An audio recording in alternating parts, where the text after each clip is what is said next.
please check it.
Saved your life.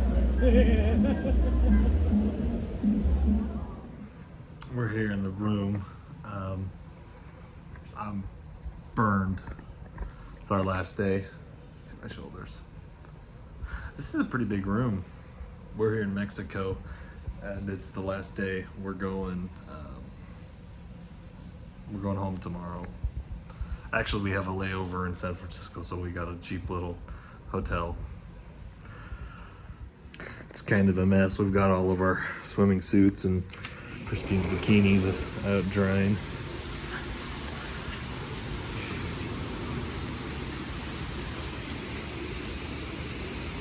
It's a pretty cool resort. See the oceans over there. So I wanted to talk about trucker tips. So we've been on vacation for 7 days now. That was a loud noise. I don't know what that was. They've been going off all week. I think it's to scare animals or something. If you're an owner-operator, I don't care. Put everything on a credit card. Save up your credit card points. You know, we save up our credit card points. And you think about it, you know, if you're an owner-operator and you run your truck really hard, you're probably spending $50,000 to $100,000 a year in just fuel. And then on top of that, maintenance, services.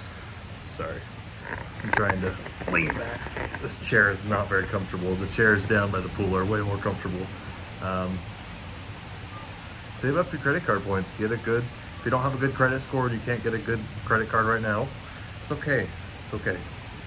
You work your way up, but every dollar you spend at least gets you 1 point. And then if you get like 100,000 points on American Express, which is what I use, that's enough for one person to go on vacation for a week to Mexico. So save up your points. If you're gonna spend it on fuel anyways, put it on your credit card. They do have credit card fees, but it's worth it. So yeah, we decided to get away. I booked this trip like 6 months ago. You also got to book in advance, because the further in advance you book it, typically the cheaper it is, and you figure out which resorts give you better point conversions. So yeah, get a credit card, save your points, and take time to be with your family. I got a couple clips of us snow skiing, but yeah, if you're going to be spending money on trucking, you might as well be getting points for it. Or anything, you know, things that you would buy normally, use your credit card because you're going to get points for it. Be smart with it and don't go into crazy debt you can't afford. But fuel, maintenance, truck expenses, if you buy a used truck, you might be able to put it on a credit card. I actually did that. We bought one of our cars. I just bought it on a credit card and paid it off. Got a free 40,000 points. So we use American Express Platinum and Gold, but the Chase is good, I hear. I don't know, Adventure Capital, whatever the other ones are, Chase, Pay. But yeah, save your points and get yourself a vacation. So take time to smell the roses. we're gonna get headed home and back into the cold where we're supposed to get 9 inches tomorrow when we land. So, good morning, it's February.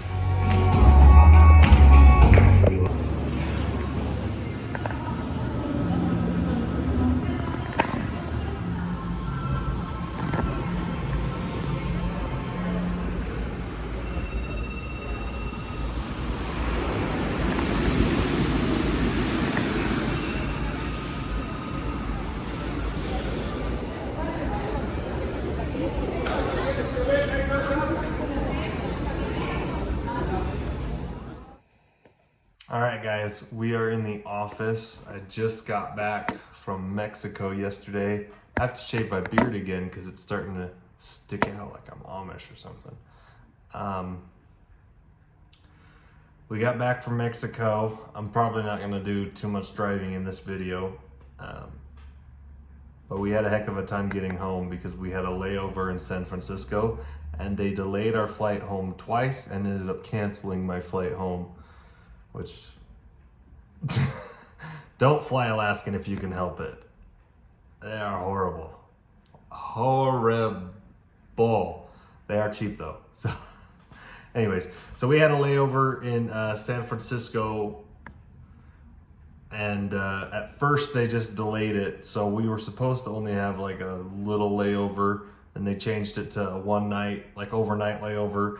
And then, okay, whatever, I'll get a hotel. And then, but that was like a little bit in advance that they changed the flight so that we had a stupid overnight layover, which wasn't that big of a deal. We spent the night there, and then, so today is the 6th of February. We landed in San Francisco, or we got to the airport. The storm was pretty bad. It wasn't too bad. It was pretty windy. It was pretty windy. They had winds like 40 to 60 miles an hour. So the hard part was landing. They couldn't get planes to land. But Alaskan Airlines, they were really the only ones that had flights getting canceled. Other airlines were getting delayed, but there's one terminal that's basically just for Alaskan Airlines in San Francisco, and all of their flights were delayed. They had like 15 flights going out from Alaskan that day, and there was no planes there. They didn't have any backup planes, you know, which I know it's hard to plan to have backup planes. It's a very expensive asset. But the problem is they just didn't have any planes. So none of the planes came in to take the loads out, or the routes out. And so we sat there all day. First, they just delayed it a couple hours. So we were supposed to leave in the morning, delayed it till noon, delayed it to 5, and then eventually they said it was supposed to land at like we were supposed to take out of San Francisco at 7, and then they ended up just canceling it at like 7 o'clock. We're like, okay, whatever. And they gave us a refund of like $300, which was horrible. Anyways, we got home. That's not what I wanted to talk about. I was just trying to explain why I'm tired. But I've been in the office all day. I do want to show you this though. While I was sitting in the airport, I finally got a truck. I'm in the office right now. It's been a pretty busy day in the garbage yard, but let's see, I want to go, let's see. Well, I've put a deposit down and we've just got insurance for this truck. Let's see, let's go. Anyways, I don't know if you can see that. So it's a 2019, look at that price, guys. I wanted to get a truck on the auction because I could probably get this truck for about 30 grand, maybe 25 on the auction. It's a 2019 that has just shy of 500,000 miles on it. But the reason that I went with this one is because it's not like, it's through a dealership. It's Western Truck Center, Peterbilt. And it's the same color as, you know, 4 of our other trucks, our other sleeper trucks and day cabs. So it's the same color, and it already matches the fleet of our other trucks. So yeah, I put a deposit on it and I got insurance, so we're gonna get it. It is a PACCAR engine. So it is a PACCAR engine. which I have said in my other videos that we've had really, really bad luck with the PACCAR engines. But I mean, we have 2 trucks currently. They're both day cabs that we have as backup trucks that are PACCAR engines. So I don't feel too bad about it because it is a sleeper truck, and going over the road, it's not going to be pulling heavy like our day cabs do. So I don't know. And they're going to give us a 250,000 mile 2-year warranty, which that'll be about $7,000. Anyways, I think it's a good price. I just went ahead and pulled the trigger because there's a whole bunch of, I've been bidding like crazy on all these auctions, but like I just barely lose them by like $1,000. There's a whole bunch of Kenworths going again tomorrow. There's another round of them in Missouri. Some Peterbilt 579s and some Kenworths that are going on auction. So I don't know. The problem with the auction is absolute, no warranty. So if you want to get a warranty, once you pick up your truck, hopefully you don't have any problems driving it to a dealership. They have to dyno test it, and then they have to certify that it's warranty eligible. So there is a little bit of a disconnect there. That is one benefit of buying directly through a dealership, is that you have that point of contact, and they've already done their inspection supposedly. So sometimes dealerships do cover up, and they can be pretty shady. Even Peterbilt, we've had some really bad trucks we bought from Peterbilt. One of our day cabs, it threw a rod 6,000 miles after we bought it from Peterbilt Salt Lake. So anyways, you can't always rely on a dealership being perfect, but if it comes with a warranty, you know, that does put you at ease a little bit. So, and all the times I've said I don't like PACCAR, that's only just been because of the bad experience that we had from 2012 to 2015. We had horrible experiences with our PACCAR engines. They all went bad, you know, 600, 500,000 miles. The block was completely bad, and we had to do a full out of frame overhaul, you know, so, or engine swap. So I don't know. We'll see. These newer PACCARs do seem to be being better. From what I can tell, they're better.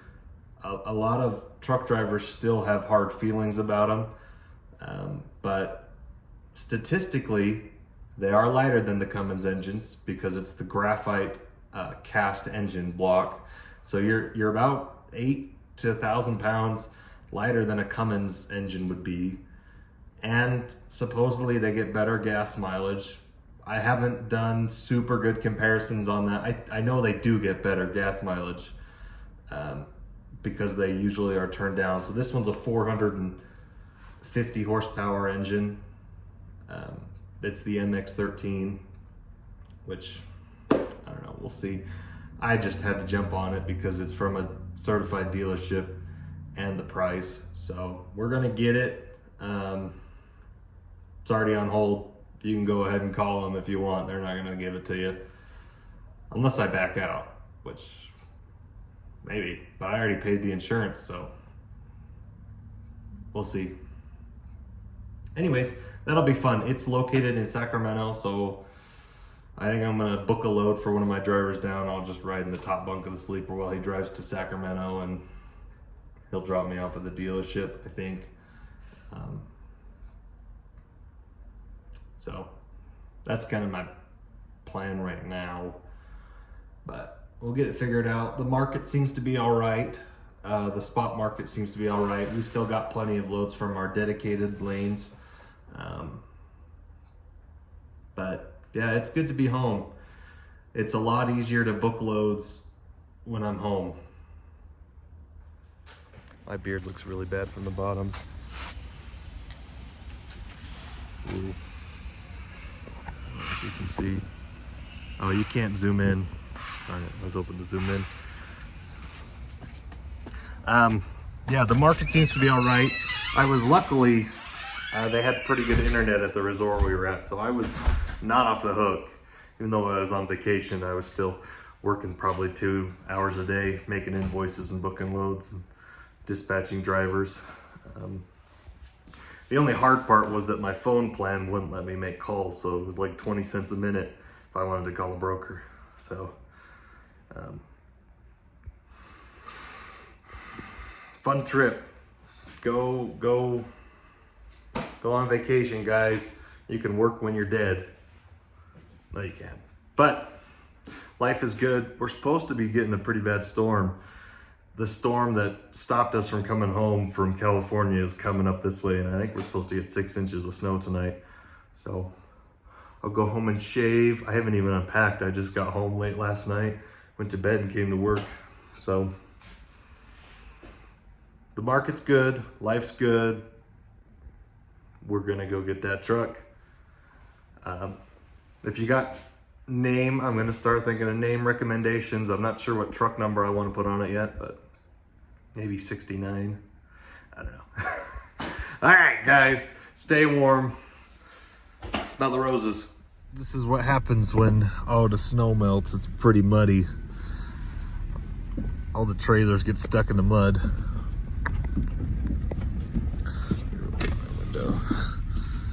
Ooh, bumpy.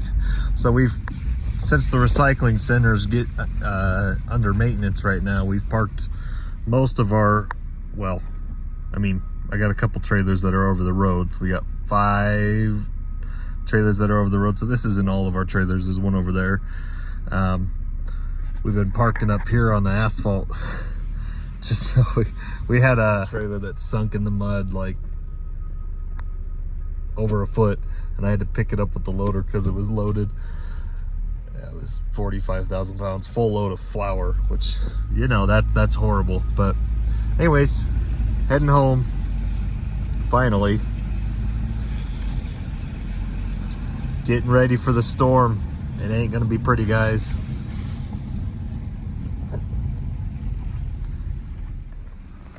Also, now that I'm back from Mexico, I want to show this trailer. This is our reefer trailer, and we're finally done with it. I haven't taken a load in it yet, the split axle reefer, but they redid all the lights and brake lines, so I need to take it for a test drive. All the lines are good. There's a little bit of a puddle here because it's raining. You can hear the rain on the roof. It's kind of cool. Sounds funny. Anyways, so let me open up here. I do need to take a load in this to test it out.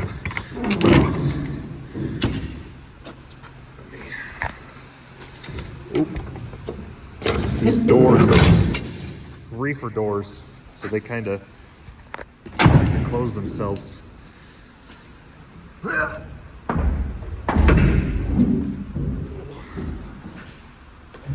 Wow, sorry, that was a weird grunt. Yeah, this door, I don't know. It's like it doesn't want to stay open. All right, there we go. I got it past the kink point. Let me see if I can turn my light on. Well, I don't know. That's not really that much brighter. It feels pretty solid. It's a little bit glossy. He put a layer of gloss on it. But what we ended up doing is we got this black fabric. It was cheaper than the dealership, but it's a skid plate or a, I don't know, what do they call it? It's like siding plate. And then we put vertical E-tracks in all the studs. So if you tear the foam out, it's got studs. And some of these are screwed into the studs, some of them aren't. They're metal studs. So we got, I wanted to do vertical E-tracks. Sorry, I messed up there. It's not vertical E-tracks, it's horizontal E-tracks. We got 2 lines. So, I mean, you really don't need those for most loads, but sometimes it's good to have just to secure loads, especially if the shipper is negligent and you want to make sure you don't get busted. But, yeah, so I'm gonna book me a load next week. Maybe I'll do it in the new truck when we pick up the new truck. Because we got to test it out. Test it out and see how it goes. This plate got a little bit bent up, but it was actually used from a wrecked trailer. And I think it looks really good. So I gotta get out of the rain. Now we're really going.